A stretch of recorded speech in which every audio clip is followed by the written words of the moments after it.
Tempo di bilanci per la Polizia di Stato di Agrigento riguardo all'operazione Estate Sicura con gli agenti impegnati dal 1 giugno al 15 settembre scorso, con la denuncia in stato di arresto di 17 persone e in stato di libertà 217 soggetti per reati di vario genere.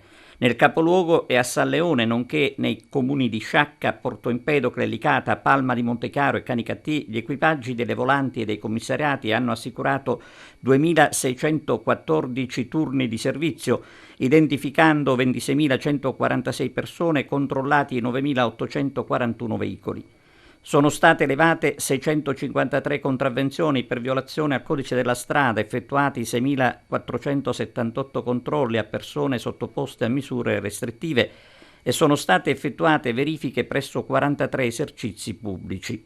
Al riguardo, la massiccia attività di controllo ha determinato l'adozione di provvedimenti di diffida e sospensione della licenza a carico dei titolari di svariati locali del centro cittadino e di San Leone, in quanto tenevano spettacoli di intrattenimento e serate danzanti in violazione delle prescrizioni.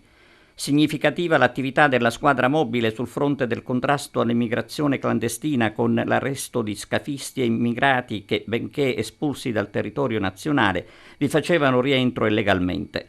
Incessante è stata l'azione della Digos impegnata a Lampedusa nei controlli e nelle verifiche preventive antiterrorismo.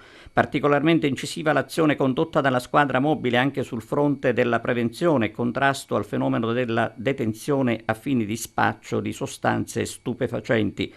Particolare attenzione è stata rivolta dal questore di Agrigento alla vigilanza lungo il litorale di San Leone su precise indicazioni adottate in sede di Comitato Provinciale dell'Ordine e Sicurezza, presieduto dal prefetto Dario Caputo.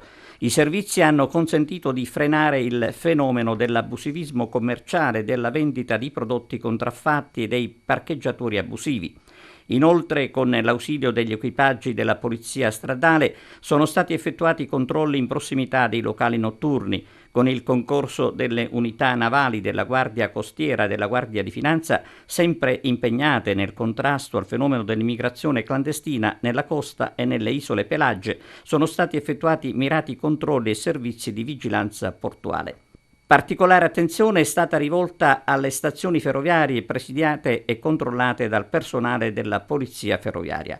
L'impegno sul territorio della Polizia di Stato è stato caratterizzato anche con i servizi integrati di controllo del territorio svolti dal dispositivo Interforze, con l'ausilio anche degli equipaggi del reparto prevenzione crimine della Polizia di Stato e del CIO dell'Arma dei Carabinieri. Con l'approssimarsi delle stagioni autunnale ed invernale, i controlli degli agenti verranno riproposti anche nel capoluogo con la vigilanza di vie e piazze di Agrigento.